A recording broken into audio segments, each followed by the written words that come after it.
Good morning to my Boundless friends. I'm Bethany Kempfert from Boundless LLC, Myofascial Release and Physical Therapy.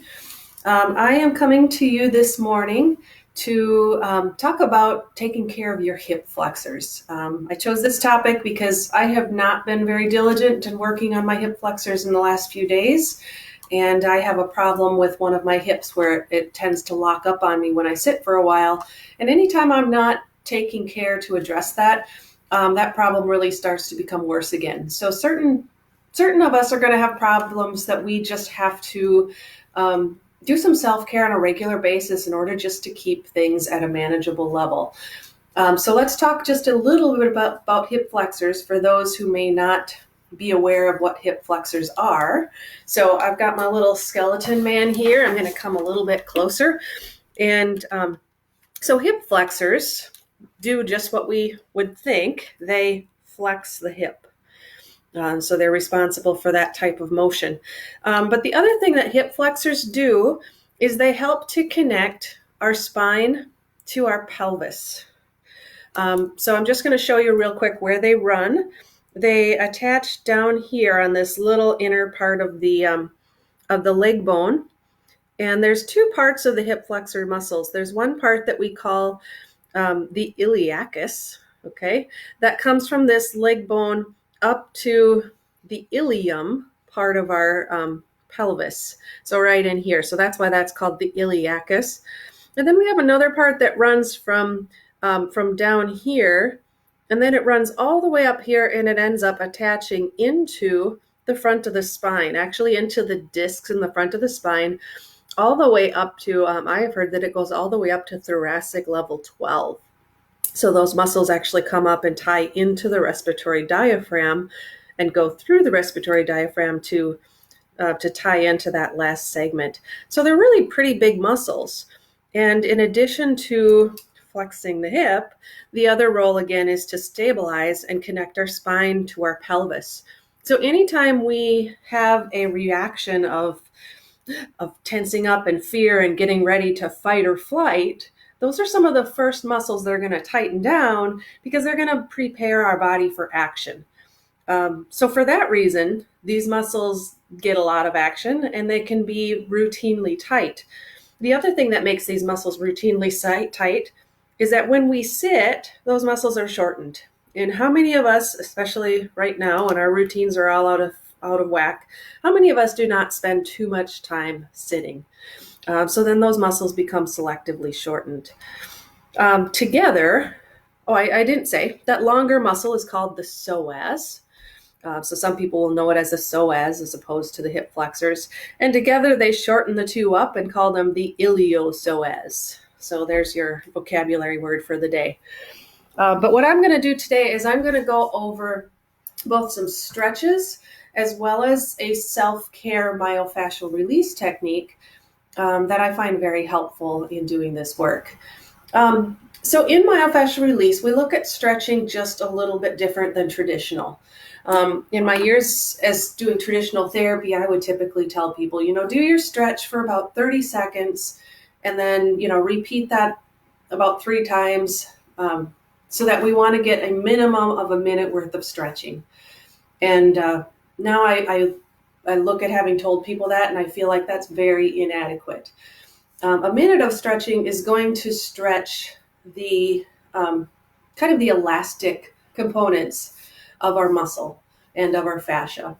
And let me stop for a moment. Every muscle is muscle cells surrounded by fascia. The fascia really creates the structure of muscle fibers because fascia surrounds each muscle fiber and each bundle of muscle fiber, and it surrounds the whole muscle itself. And so it basically is the structural framework for all of our muscles. But fascia, like I said, in a minute, you start to stretch out the elastic components of the fascia and the muscle. But we really need anywhere from 3 minutes to 5 minutes or even longer to start to get at the collagenous components of the fascia so that we get more lasting benefits, more lasting change.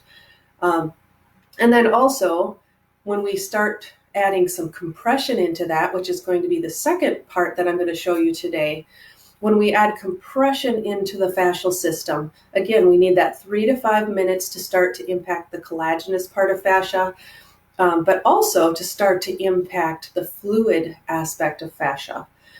In between all of our layers of fascia, we have intercellular fluid. And, that's really what brings nutrition and moves waste out of all the cells. And so we need to make sure that fluid is mobile and able to move through the fascia and move through the tissues. And sustained pressure for 3 to 5 minutes or longer is part of what will help to mobilize that fluid and create lasting change and lasting loosening of those tissues. Okay, so moving on.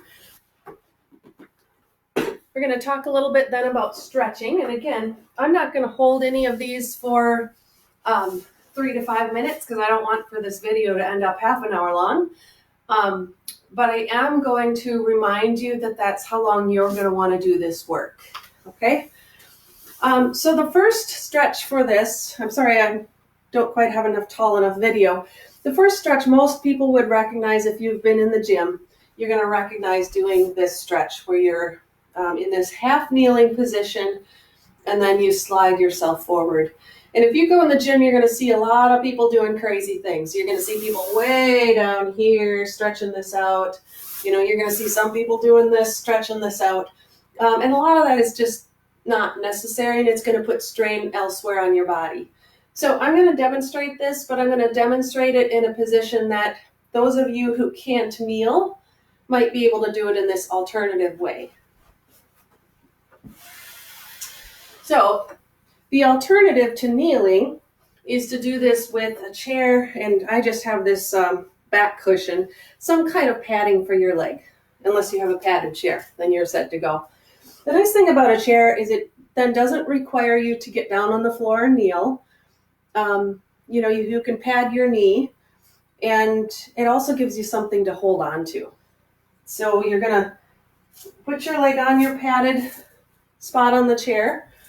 And the first thing you're going to do to get a good stretch is, first of all, step the far leg, the one that's not on the chair, just a little bit forward. And then the next thing you're going to do is just go up tall. Lift your chest nice and tall. So that's going to be the first aspect of your stretch. Then the next thing we're going to want to do is tuck. So you can do this little motion with your pelvis where you can rock your pelvis forward and you can kind of rock your pelvis back. I want to think about it when you rock your pelvis back, it's like if you had a tail, it's like you tucked your tail between your legs. So after you've gone up tall, that's the next step, is tuck your tail between your legs. And some of you, if this is real tight, just doing that, just tucking your tail is already going to give you enough stretch. Always stretch should be comfortable. It should never be painful. It should never feel like you're having to really brace and force yourself to feel that stretch.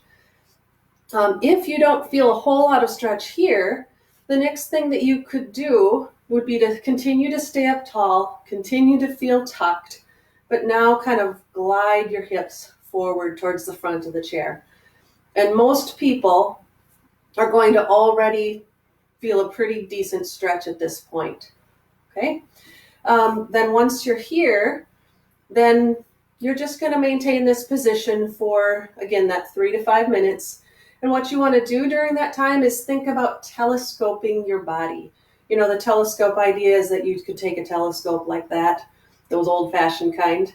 That's the idea of telescoping. So I'm going to think about telescoping, making my leg feel long and pushing back. And then I'm going to think about telescoping my body, making my torso feel long and lifting up. So between those thoughts of long and pushing back and long and lifting up, that's going to help those tissues to elongate and stretch over the course of this 3 to 5 minute time period. Okay? So that's one stretch, 2 options, but one stretch. Another stretch, which is just a variation of getting at the same thing, is if you lay on the edge of your bed with one leg over the edge. So the other leg's gonna stay bent so that you're not straining your low back. And this one is kind of a lazy man stretch. Really, you just kind of lay here and let your leg be off of the edge. On the other end, my foot is on the floor. And just like we did in the other one, you want to just have that visualization of elongation. Think about elongating your torso up towards the top of the bed. And think about elongating your leg down and long. As I think about elongating my leg, my knee straightens a little bit, but I end up feeling an increase in that sense of stretch through here. And just like the other one, this is a 3 to 5 minute hold. You might not choose to do both of these in one day. You might have a favorite, or you might do this one day and that one another day just to create some variety. Okay? So those are the stretches. The other way that we're going to address your hip flexors is by doing some compressive work. The compressive work into the fascia is another way that we help that fascia to loosen up and release. So for this technique, and there's going to be a lot of things I'll show you here in the future that are going to use balls. So I'm going to show you some of my ball choices. So the one that I use the most is just a 4-inch air-filled ball. I've gotten to the point I don't always know where to tell people to get these, so I keep them in my office and sell them, but right now we don't get to each other very well. So if you don't have some little 4-inch air ball, maybe of your kids' or something, then if you happen to have other fitness equipment, like I have this little 4-inch weighted ball, it's 2 pounds, that works great. I have another 2-pound weighted ball that's just a little bit bigger and softer. That one works pretty good. Tennis balls might work. If you're going to do this, I typically recommend doing this on the floor, but if you're going to do this on the bed, a tennis ball is just going to get buried in the cushioning, and it's probably not going to give you much compression. But otherwise, you might get away with the tennis ball on the floor. This isn't a tennis ball, but it's the same size. The other thing that you can get away with right now is, I think most of us, because I know the shelves have been pretty empty, most of us have probably stocked up on beans or rice. So if push comes to shove, steal one of your husband's socks, probably should tell him, and fill that up real nice and tight with some small beans or some rice and tie off the end. And then you're going to get, it'll smush a little bit, but you're going to get a ball that you can get some compression into that area as well. So I'm all about just making things work for us right now. For my demo purposes, I'm going to use the 4-inch air ball. And what we're going to do on this one, sorry, you're not going to see my face for a little bit. You're going to find your belly button, and you're going to go over about 1 inch from your belly button, and then down just a little bit. And that's typically our starting spot. 1 inch over and 1 inch down from our belly button.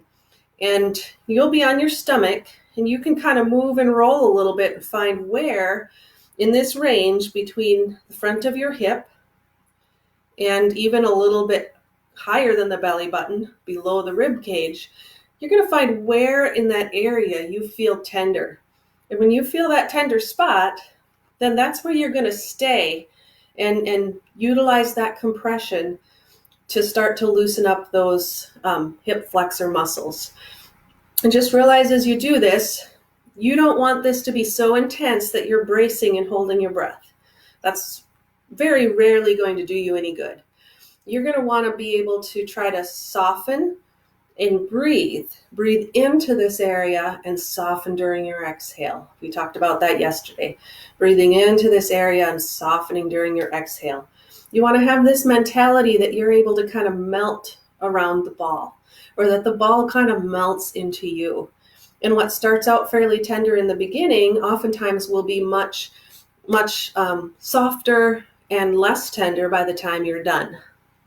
So the actual technique, again, you're better off doing this on a solid surface, but I'm going to be demonstrating on the table here.